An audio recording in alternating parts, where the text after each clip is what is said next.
मोल concept. तो mole shows relation between mass and number of particles.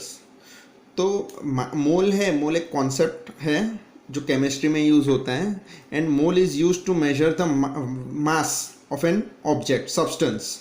अगर कोई भी सब्सटेंस है उसका मास हम लोग मोल में मेजर करते हैं, राइट। तो यहाँ में मोल एक रिलेशन बताता है मास और number of particles. Number of particles यानी नंबर ऑफ एटम्स। यहाँ एग्जांपल्स दिए हुए, 1 मोल ऑफ कार्बन। अगर मैं बोलता हूँ कि 1 मोल ऑफ कार्बन एटम लेके आओ, 1 मोल कार्बन एटम लेके आओ, राइट। तो आप लोग 12 ग्राम ऑफ कार्बन लेके आओगे। कार्बन ब्लैक कलर का पाउडर आता है, तो आप 12 ग्राम ऑफ कार्बन एक डिश में लेके आओगे और बोलोगे कि सर ये 1 मोल ऑफ कार्बन है। अभी मैं बोलूँगा कि 12 ग्राम ऑफ कार्बन है, उसके अंदर कितने एटम्स है कार्बन के, गिन के दिखाओगे। तो आप बोलोगे कि sir 6.022 into 10⁻23 atoms of carbon. यानी ये जो 12 ग्राम ऑफ कार्बन है उसके अंदर कितने एटम्स होंगे? 12 ग्राम ऑफ कार्बन के अंदर 6.022 इंटू 10⁻23 एटम्स ऑफ कार्बन। ये मैथमेटिकली प्रूव किया गया है केमिस्ट्री में, राइट।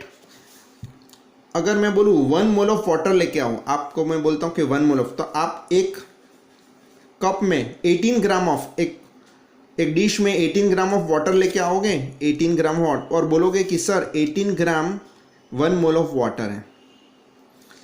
और मैं बोलता हूँ कि 18 ग्राम में कितने मॉलिक्यूल्स है वाटर के, तो 6.022 इंटू 10⁻23 मॉलिक्यूल्स ऑफ वाटर है। अच्छा, ये 18 ग्राम क्यों लाए? क्योंकि वाटर की फॉर्मूला होते हैं H2O, और उसका मॉलिक्यूलर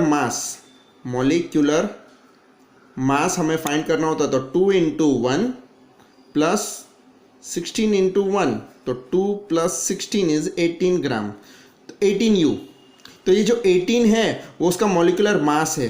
तो जितना मॉलिक्यूलर मास है या तो एटॉमिक मास है, वो हो जाएगा उसका मास। 18 ग्राम ऑफ वाटर लेके आना है और बोलना है कि सर ये 1 मोल ऑफ वाटर है, उसके अंदर कितने मॉलिक्यूल्स होंगे, इतने मॉलिक्यूल्स होंगे। एटम है तो अंदर एटम्स होंगे, मॉलिक्यूल है तो अंदर मॉलिक्यूल्स होंगे, और उसको हम लोग पार्टिकल्स बोलते हैं।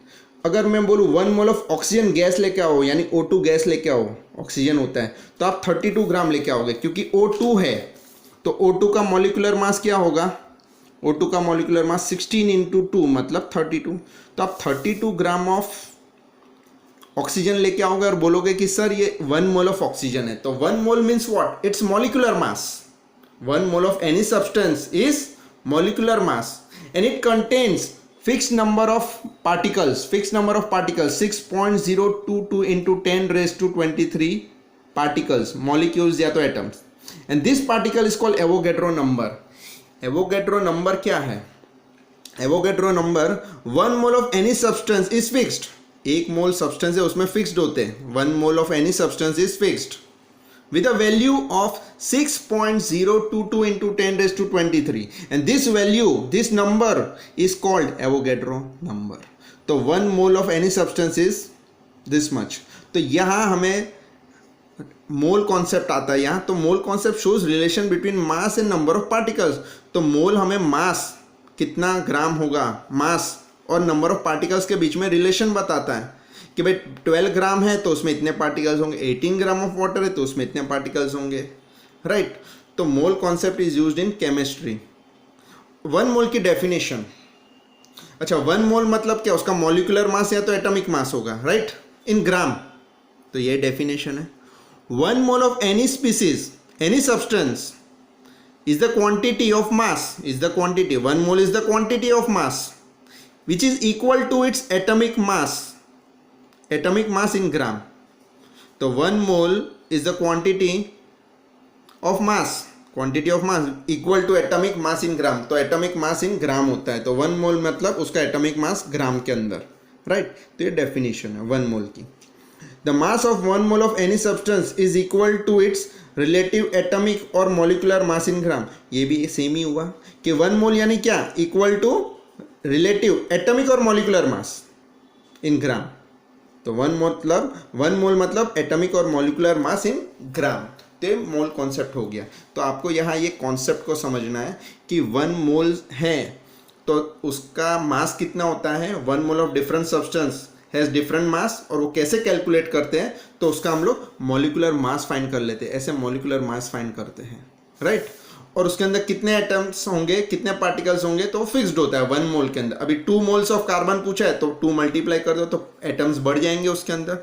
3 मोल्स ऑफ कार्बन पूछा है तो 3 मल्टीप्लाई कर दो तो number of atoms you can calculate. Okay, now ये मैंने फॉर्मूलाज, ये 5 सिंबल्स हैं, ये सिंबल्स और ये 3 फॉर्मूलाज हैं, ये हमें सम्स करेंगे ये चैप्टर के, उसमें हमें ये काम लगने वाला। एन, स्मॉल एन मतलब number of moles, small m given mass, तो ग्राम होता है, ये जो 12 ग्राम है 18 ग्राम है that is m. Number of moles मतलब यहाँ 1 मोल है 2 मोल है तो n equals to 2 3 number of moles हो जाएगा। एनओ मतलब Avogadro number, n Avogadro number is a fixed value and that is 6.022 into 10⁻23। तो एवोगैड्रो नंबर है, उसका सिंबल है एन और छोटा ओ, एनओ, और वैल्यू होती है 6.022 into 10⁻23। Capital m means molecular mass, और मॉलिक्यूलर मास हम लोग कैसे फाइंड करते हैं वो हमने देखा, राइट। तो molecular mass means capital M. N means number of particles, okay, number of particles यानी number of atoms, number of molecules, number of ions, सबको नंबर ऑफ पार्टिकल एन बोलेंगे। तो there are 3 formulas, small N equals to M upon capital M, small M मतलब M, तो number of moles equals to given mass upon molecular mass. Number of moles N equals to N upon NO, N मतलब number of particles, N O मतलब Avogadro number. तो number of moles के लिए 2 formula है हमारे पास, right. Number of particles N, capital N is equals to small M upon big M into N O, मतलब number of particles equals to given mass upon molecular mass into Avogadro number.